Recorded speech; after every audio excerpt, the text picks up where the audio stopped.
Baik, perkenalkan kami dari SGDA 9. Pada video kali ini, kami akan mempresentasikan student project kami yang berjudul The Philosophy of Palliative Care. Selanjutnya akan dimulai oleh teman saya. Baik, nama saya Jessica. Di sini saya akan menjelaskan mengenai latar belakang. Jadi, perawatan paliatif adalah pendekatan untuk mengoptimalkan kualitas hidup pasien dan keluarga dengan cara meringankan penderitaan pasien terhadap rasa sakit dan memberikan dukungan psikososial, fisik, dan spiritual dalam menghadapi penyakit yang mengancam jiwa. Masyarakat beranggapan bahwa perawatan paliatif hanya untuk pasien yang dalam kondisi segera meninggal saja. Sebenarnya perawatan paliatif memegang prinsip bahwa setiap pasien berhak mendapatkan perawatan terbaik sampai akhir hidupnya dan sangat menekankan pentingnya mengoptimalkan perawatan pasien dan keluarga untuk meningkatkan kualitas hidup. Selanjutnya akan dilanjutkan oleh teman saya. Baik, perkenalkan nama saya Yusti. Selanjutnya, pasien stadium lanjut dengan penyakit kronis tidak hanya mengalami berbagai masalah fisik, tapi juga mengalami gangguan psikososial dan spiritual yang mana dapat mempengaruhi kualitas hidup pasien atau bahkan keluarganya. Namun, sarana pelayanan perawatan paliatif di Indonesia masih terbatas dan belum merata, mengingat masih banyak masyarakat yang belum mengetahui pentingnya perawatan paliatif. Berdasarkan masalah-masalah tersebut, kami SGDA 9 tertarik untuk mengangkat topik The Philosophy of Palliative Care yang selanjutnya akan dijelaskan teman-teman saya. Next.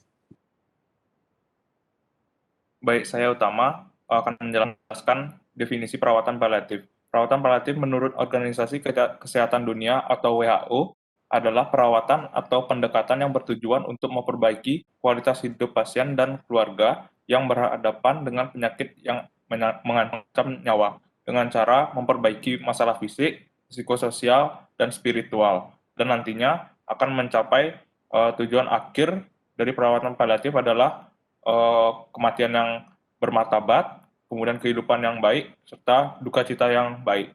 Baik, sekian dari saya akan dilanjutkan oleh teman saya. Saya Keisha dan saya akan menjelaskan mengenai filosofi dari paliatif. Jadi paliatif sendiri berasal dari bahasa Latin yaitu pallium, sejenis jubah pada zaman Yunani kuno dan Romawi. Sehingga paliatif ini diartikan sebagai jubah yang melindungi, menyamankan dan menyembunyikan keburukan. Perawatan paliatif itu sendiri adalah perawatan yang menyelubungi seseorang yang sakit dengan terapi yang tidak lagi ditujukan untuk penyembuhan tetapi untuk meningkatkan kualitas hidup pasien di sisa usianya. Perawatan paliatif ini mulai dikenalkan pada tahun 60-an di Inggris oleh Cicely Saunders. Dia adalah peletak konsep dasar dari perawatan paliatif.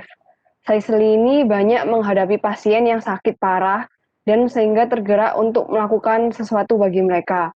Filosofi dasarnya dari perawatan paliatif ini adalah bahwa kematian adalah fenomena yang sama alaminya dengan kelahiran, sehingga melihat kematian sebagai proses yang harus meneguhkan hidup dan bebas dari rasa sakit.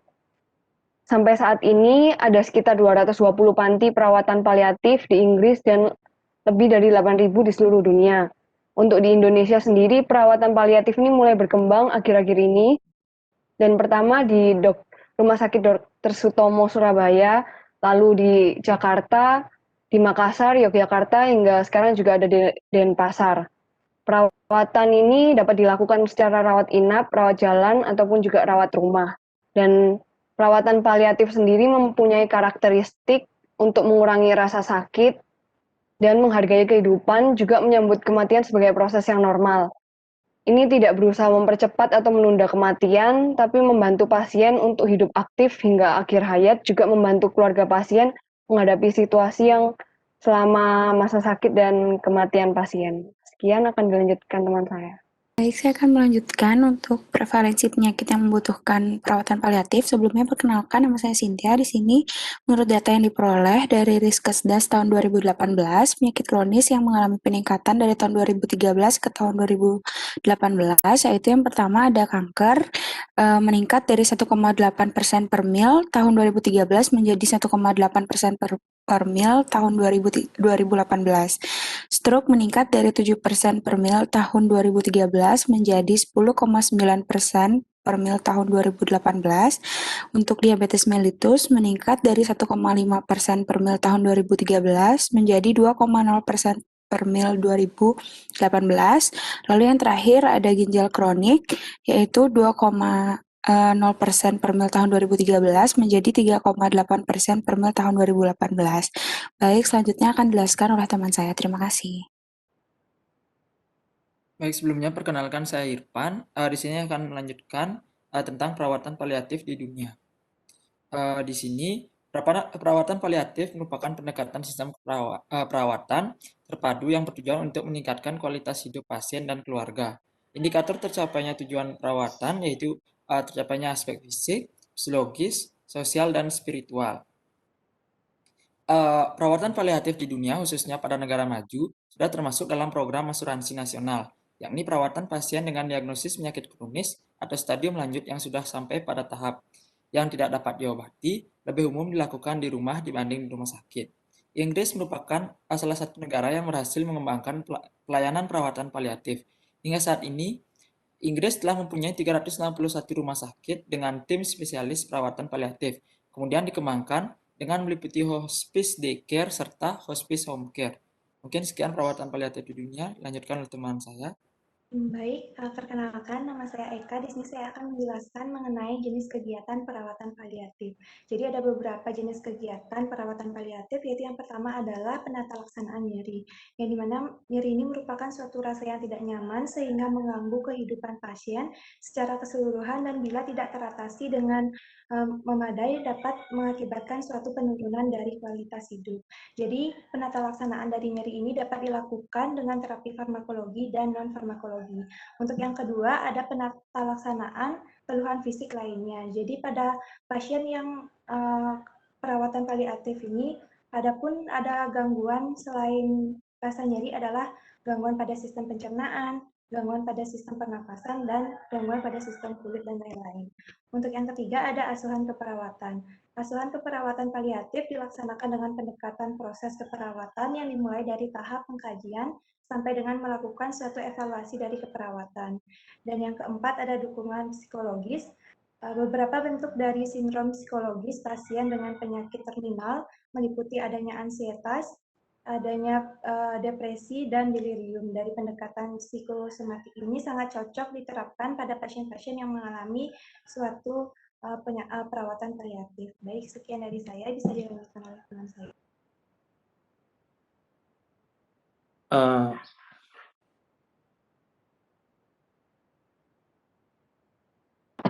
Baik, yang selanjutnya jenis perawatan paliatif yaitu dukungan sosial, diperlukan untuk meningkatkan psychological well-being penderita dan membantu penderita menghadapi serta beradaptasi dengan penyakit kanker yang dideritanya. Dukungan sosial juga merupakan komponen yang sangat penting bagi penderita yang sudah mendekati kematian. Setelah itu adalah dukungan kultural dan dukungan spiritual, yaitu mengatasi dampak stres yang timbul dari pengobatan, operasi, putus asa dengan penyakitnya, dan komplikasi lain yang akan terjadi kemudian hari. Banyak cara yang dapat dilakukan untuk mengatasi terjadi stres dan depresi pada penderita, misalnya berbagi pengalaman dengan sama penderita, meningkatkan mekanisme coping, healing terapi, dan spiritual terapi. Itu yang terakhir adalah dukungan persiapan sama masa duka cita, itu bereavement. Bereavement akibat kematian mendadak dari pasangan lebih banyak melibatkan respon emosional seseorang yang berupa perasa. Peran penting tenaga kesehatan, khususnya perawat, adalah membantu menyediakan dukungan yang tepat dan efektif pada keluarga atau populasi yang mengalami reaksi berduka bereavement. Kesepian, tidak berdaya, putus asa, dan shock. Selanjutnya dilanjutkan teman saya. Baik, perkenalkan nama saya Adit, akan melanjutkan presentasi berikutnya mengenai kebijakan perawatan paliatif, di mana kebijakan perawatan paliatif itu dibuat berdasarkan keputusan Menteri Kesehatan Republik Indonesia nomor 812/Menkes/SK/7/2007, yang dimana keadaan sarana pelayanan perawatan paliatif di Indonesia yang masih belum merata, sementara itu pasien memiliki hak untuk mendapatkan pelayanan yang bermutu, komprehensif, dan holistik. Maka diperlukan kebijakan perawatan paliatif di Indonesia yang memberikan arah bagi sarana pelayanan kesehatan untuk menyelenggarakan pelayanan perawatan paliatif. Adapun tujuan dan sarana dari kebijakan paliatif berdasarkan keputusan Menteri Kesehatan Republik Indonesia, next, di mana dibagi menjadi dua, yaitu ada untuk tujuan kebijakannya dibagi menjadi dua, ada tujuan umum dan tujuan khusus. Tujuan umum sebagai payung hukum dan arahan bagi perawatan paliatif di Indonesia, sedangkan tujuan khususnya yang pertama, pelaksanaan perawatan paliatif yang bermutu sesuai standar yang berlaku di seluruh Indonesia. Dua, tersusunnya pedoman pelaksanaan. 3. Tersedianya tenaga medis dan non-medis yang terlatih. 4. Tersedianya sarana dan prasarana yang diperlukan. Sedangkan untuk sasaran kebijakan pelayanan paliatif, itu yang pertama seluruh pasien, dewasa dan anak, dan anggota keluarga, lingkungan yang memerlukan perawatan paliatif dimanapun pasien berada di seluruh Indonesia. Yang kedua, pelaksanaan perawatan paliatif itu ada dokter, perawat, tenaga kesehatan lainnya, dan tenaga terkait lainnya. Dan yang ketiga, institusi terkait, misalnya Dinas Kesehatan Provinsi dan Dinas Kesehatan Kabupaten atau Kota, dan juga rumah sakit pemerintah dan swasta. Selanjutnya bisa dilanjutkan oleh rekan saya. Baik, saya Wahyu. Di sini akan menjelaskan mengenai kualitas hidup. Jadi, menurut WHO, bahwa kualitas hidup itu melibatkan penilaian individu mengenai keberadaannya di dalam lingkungan sosial, baik dalam konteks kultur ataupun nilai yang berlaku di masyarakat. Nah, kualitas hidup itu berhubungan dengan pandangan mengenai hidup secara multidimensi, namun tidak hanya sebatas fisik, tetapi dari sisi psikologis juga. Nah, salah satu aspek kualitas hidup yang perlu menjadi perhatian itu adalah health-related quality of life, atau kualitas hidup yang berkaitan dengan kesehatan, yaitu persepsi seseorang mengenai level kualitas kesehatannya dalam berbagai aspek, baik psikologi, sosial, serta kesehatan fisik. Nah, kualitas hidup kesehatan itu adalah salah satu yang paling sering diukur pada pasien di dalam masyarakat yang sangat relevan dengan semua kondisi kesehatan. Bisa dilanjutkan oleh Gusin. Baik, saya Gusin. Saya akan melanjutkan presentasi tentang kualitas hidup. Di sini terdiri dari 4 dimensi, yaitu ada dimensi fisik, psikologis, hubungan sosial, dan lingkungan. Yang tidak hanya ditangani dengan kuratif, tapi perlu juga pendekatan yang lebih personal pada fisik, psikologi, sosial, dan spiritual. Sehingga dapat disimpulkan bahwa perawatan paliatif sangat berperan dalam tercapainya kualitas hidup maksimal. Sebagai salah satu contoh, yaitu pada kanker stadium 4, kurangi sakit ataupun persiapan kematian. Berbagai masalah fisik seperti nyeri, sesak nafas, penurunan berat badan, gangguan aktivitas, tetapi juga mengalami gangguan psikososial dan spiritual yang mempengaruhi kualitas hidup penderita dan keluarganya. Perawatan paliatif merupakan bagian penting dalam perawatan penderita yang terminal yang dilakukan untuk utama adalah kualitas hidup dan bukan kesembuhan pasiennya. Selanjutnya akan dilanjutkan oleh teman saya. Baik, perkenalkan saya Praba. Di sini saya akan menjelaskan mengenai kematian yang baik atau good quality of death.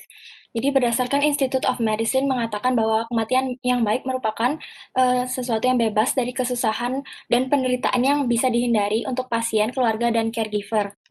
Secara umum sesuai dengan pasien dan keinginan keluarga serta cukup konsisten dengan standar klinis, budaya, dan etika.